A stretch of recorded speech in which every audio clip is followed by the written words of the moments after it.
Hello, and thank you for joining us at Experience 2020. And if you don't know that by now, my name is Eleanor McClett, and I'm the Manager of Economic Development for the town of Camera and on the Board of Directors for Economic Developers Alberta. We're so grateful that you could join us for today's session. Today's session is about It's a Brand New World, and we know that COVID has changed a lot for our business community, and it's no different for the government institutions. And the Ministry of Jobs, Economy and Innovation has made a number of changes over the past few months, including the launch of an economic recovery strategy, the development of a number of supports related to economic diversification and innovation.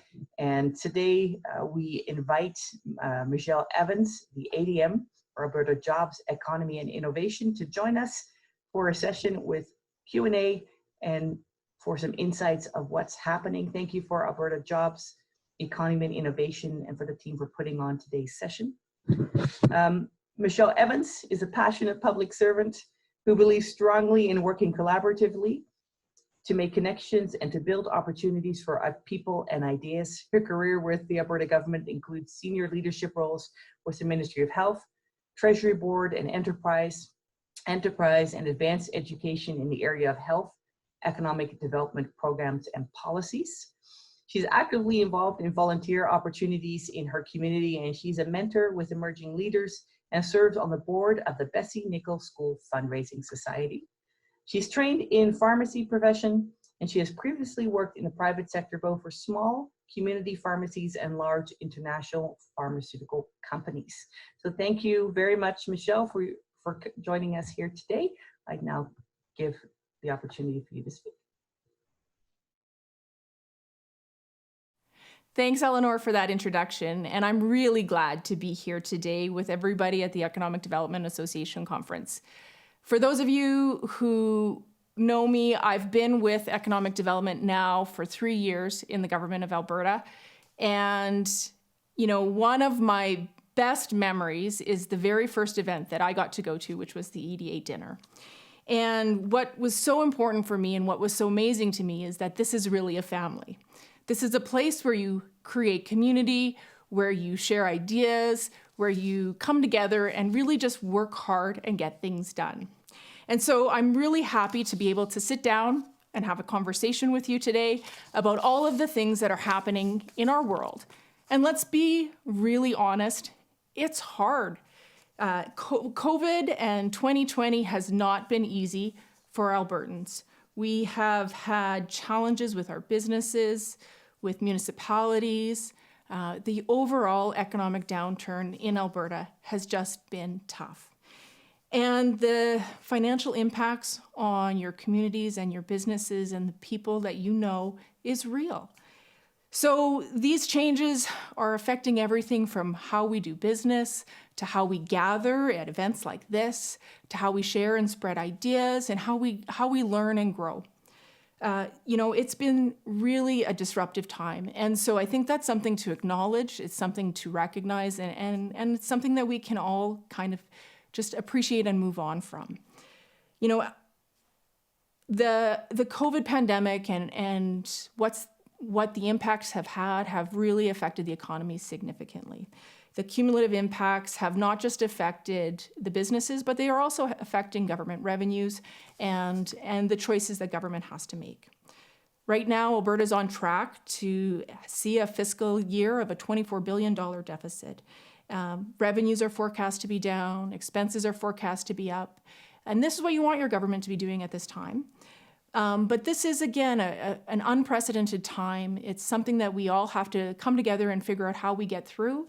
And I'm looking forward to telling you a little bit about the Government of Alberta's plan today as it stands, about Alberta's recovery plan, as well as our investment and growth plan, and where we see the opportunities for the future.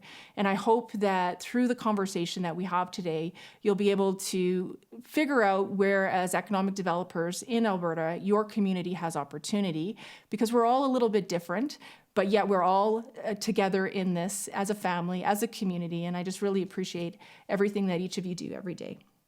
So, I think one of the places that I'll start is the new Ministry of Jobs, Economy and Innovation. So this summer, Economic Development, Trade and Tourism became Jobs, Economy and Innovation. And I think that's a really key signal for what's important to this government. The new ministry, under the leadership of Minister Doug Schweitzer, is really tasked with coordinating Alberta's economic recovery plan, supporting our job creators, supporting our businesses, and supporting our communities in diversifying the economy and encouraging innovation. Additionally, in October, MLA Martin Long from West Yellowhead was appointed the Parliamentary Secretary for Tourism and Small Business. And that's really an encouraging opportunity for all of us as we get greater focus on a key component of something that matters to many communities in this province. The recovery plan is available on the website, so if you haven't found it yet, just type in Alberta's recovery plan. You'll be able to find it on the government websites. And really what it is focused on is taking action to create jobs, to get people back to work, to build the infrastructure, and help diversify our economy and prepare us for the future. We are working on focusing on building on our strengths and attracting investment to position our province for long-term success. So I'll talk a little bit about some of those things that are in that recovery plan and share a little bit about where I see us going. And remember, this is a work in progress. So I think what you'll be able to see over time is that the recovery plan continues to evolve. We'll continue to get greater depth as we look at the various areas of strength and the different sector strategies that we're going to continue to develop. And, again, get people back to work. The jobs, we're wanting to create jobs now. We're looking at trying to make sure Alberta's competitive in the long term, recognizing that we're competing and we're playing in a global economy.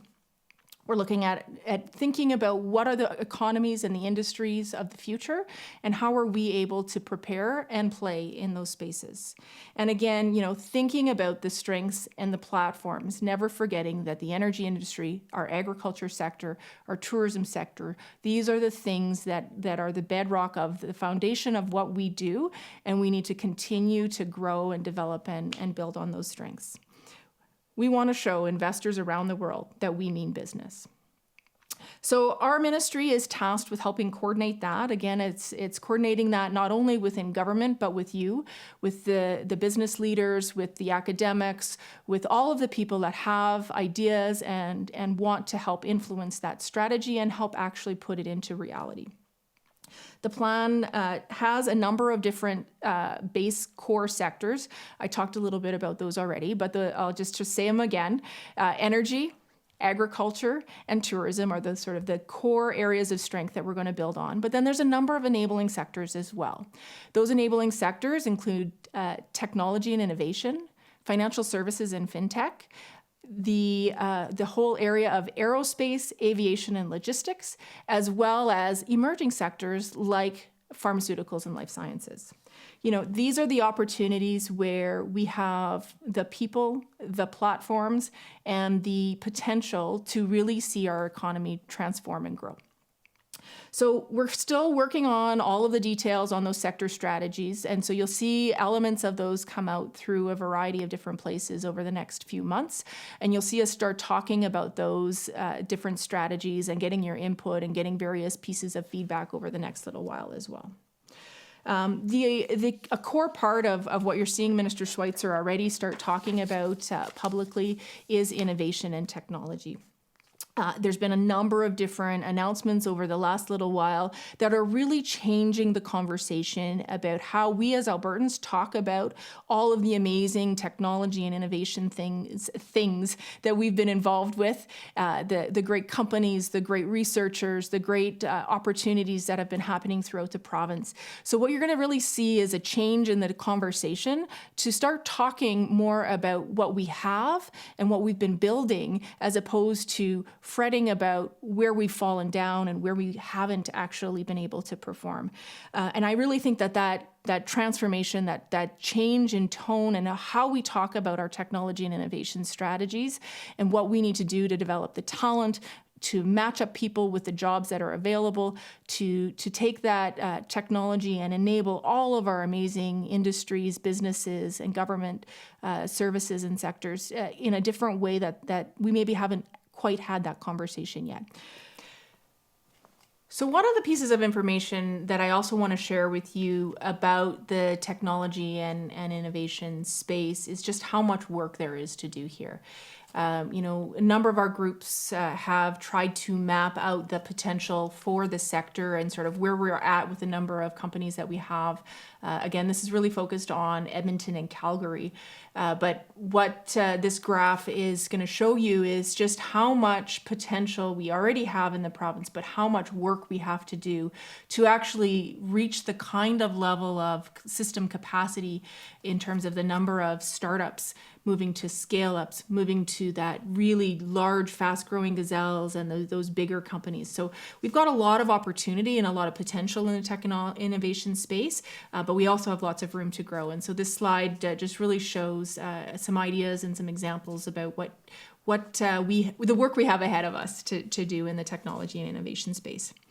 I'm going to move on to talk a little bit about investment. And I think everybody in this room knows that investment is a key component of our provincial growth.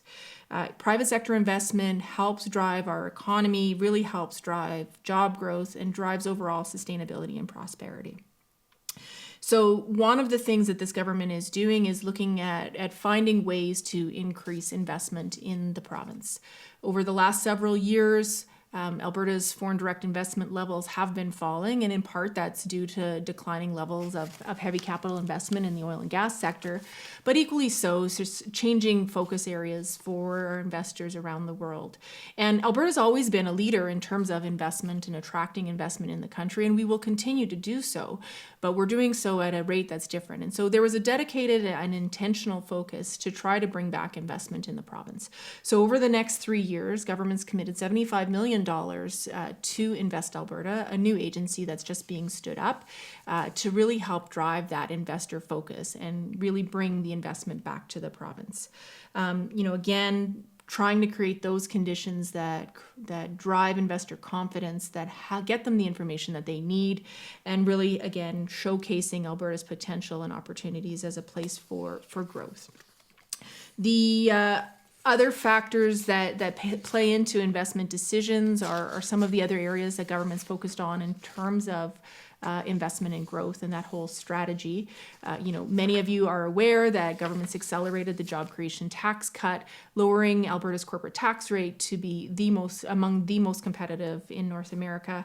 We're working really hard across government to eliminate barriers for business by reducing red tape and really having a focus on getting out of the way of business and enabling them to do their work faster and better. Again, recognizing there's still a responsibility for government to protect and preserve those things in the environment and other places, worker safety. So finding the right balance, but really enabling and freeing our job creators to do the work that they do best. Training and retraining Albertans to meet labor market demands, and again, making strategic investments to rebuild the economy. So again, a whole bunch of capital investments being announced and made over the last little while that really are going to help us create the conditions for growth. The Invest Alberta Corporation, as I mentioned, is being stood up, led by David Knight-Legg and an independent board. Right now, the organization is creating the systems and processes and structures and doing a lot of hiring. So again, everybody will be patient with them, I hope, and give them a little bit of time to get to a state where they're really firing on all cylinders and ready to go. One of the other things that I'll share with you is the Alberta International offices will be dedicated through the Invest Alberta Corporation, and again shifting the focus from the network to really focusing on investment engagement and investor engagement around the world, and a couple of new offices being established. So there is an office in Houston that's really going to help coordinate those investment leads with one of our most important trading partners south in the U.S. We're retargeting our programs, initiatives, again, aiming squarely at that investment attraction focus. And so things like the enhanced petrochemical incentive program, the film and television tax credit, recapitalizing Alberta Enterprise Corporation, looking at the Innovation and Employment Grant to deal with our scale-up and growing companies. All of these things are coming together, and it's not just one initiative or one activity, but a whole suite of activities that are really really going to create that ecosystem for growth and really renew and focus that attention and bring back that investment to the province. One of the other things that government and our ministry is very interested in terms of its new mandate is environmental social governance. So one of the things that as we've gone out to markets and investors around the world that we're hearing is ESG matters to investors. Again, private industry, our energy partners and government are all working together to get that ESG message out and to really showcase what Alberta is already doing with environmental social governance. So we're working closely with our partners in the Ministry of Energy and the partner in Environment to really help make sure that we've got a message and data-driven evidence about what Alberta and Alberta businesses are doing to showcase our own environmental social governance and the frameworks that we're putting in place to make sure that we have the right technologies, are deploying the right policies, and really making sure that we're being responsible citizens as we develop the energy this world needs. Again, a lot of our policies and the sector strategies that you're going to see will touch and have flavors of that ESG narrative and pieces in it. Again, I talked a little bit about the petrochemical incentive program, but Alberta's natural gas strategy, as an example, talks about the emerging opportunities in hydrogen, in geothermal, in carbon capture and storage, and all of these things come together to help tell that story and position Alberta as a leader in ESG.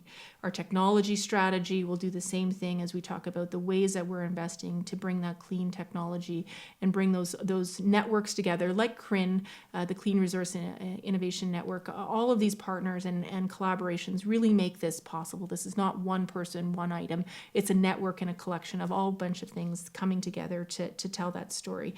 And ESG is really becoming a tool that we'll be able to differentiate ourselves if we are able to harness it and embrace it. So you'll see more conversations and a different conversation about ESG in the coming year as government starts to work through the policies and processes that take us to a place where we can start talking a little bit more about that.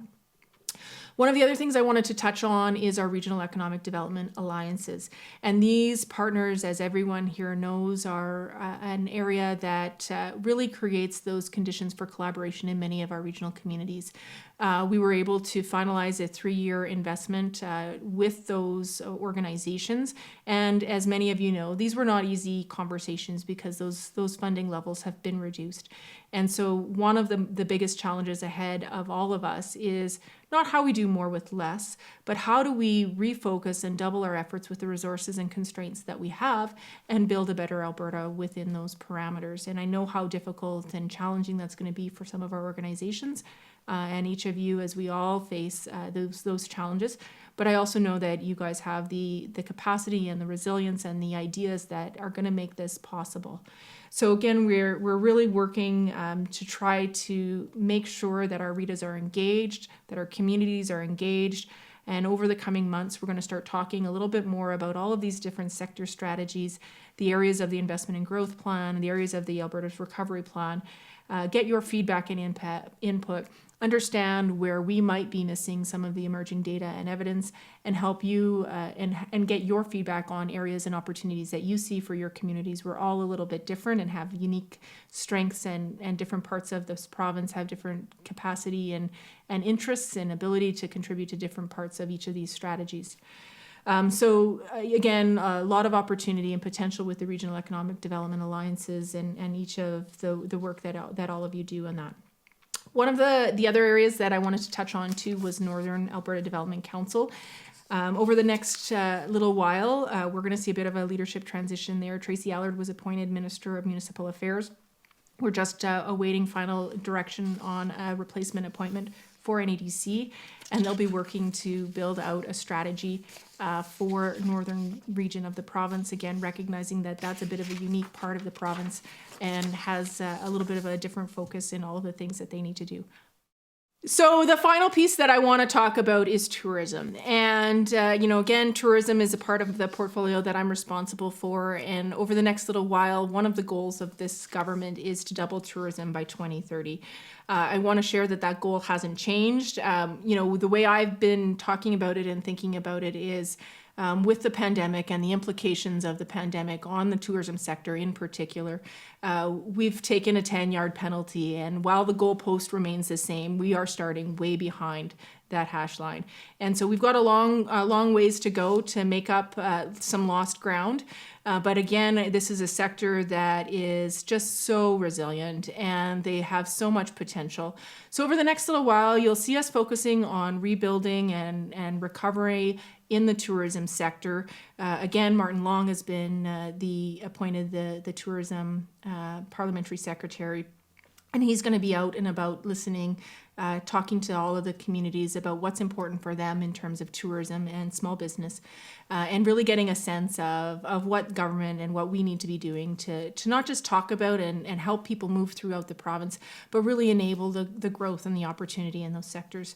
So we're going to delay the 10-year tourism strategy to a little bit further out when the tourism sector has recovered, focus our efforts on moving people through the province, showcasing the amazing winter opportunities to travel and tour, and really getting the sector ready to come back full bore when we have a little bit better ease of the pandemic measures as a result of all of the public health activities that we've had to put into place. So hopefully that gives you a sense of some of the areas of focus that government is taking with the Alberta Recovery Plan, with the investment and growth strategy, and all of the work that we're doing on sector strategies over the next little while. I think the part that I'll come back to that I started off is this is a community. This is a family. And as many of us come and go and we say hello to new people and goodbye to longtime friends, we have so much potential. And really what I want to leave you with is a call to action, is a little bit of optimism and hope. My Alberta is a place where we can connect with and solve the world's biggest problems. My Alberta is a place where people see the potential and take that potential and turn it into a reality. My Alberta will continue to be and is the economic engine of this country. And we have so much more that we can do to make sure that we hold that position. My Alberta has the grit, the entrepreneurial spirit to come back bigger, to come back better, to come back bolder than we ever have before. And that's not a small thing to accomplish. We face many challenges, but we choose how we respond to those challenges. And so I hope that you'll take my challenge to help us collectively respond to build a better Alberta and to make this a place where we can all continue to live, work, play, grow, and do the things and enjoy the lifestyle that we have. So with that, thank you for your time and look forward to having a little bit of a chat and some questions. Thank you very much, Michelle, for your presentation. And thank you to Alberta Jobs, Economy and Innovation for sponsoring today's session. Now I'd like to invite you to the live Q&A portion. Please click on the link on your screen and we hope to see you there.